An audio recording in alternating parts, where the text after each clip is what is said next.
You ask Tiger to solve. This deals with linear equations with one unknown. The final result is k equals 35/8.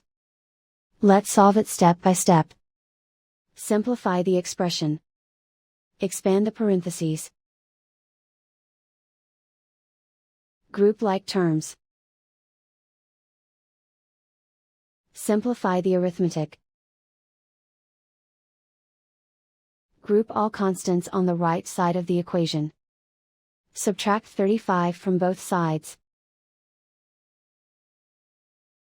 Simplify the arithmetic.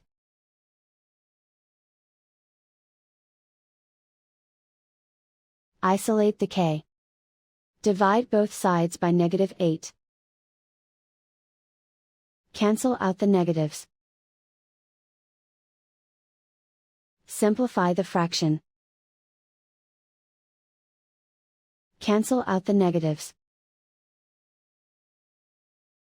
And so the final result is k equals 35/8.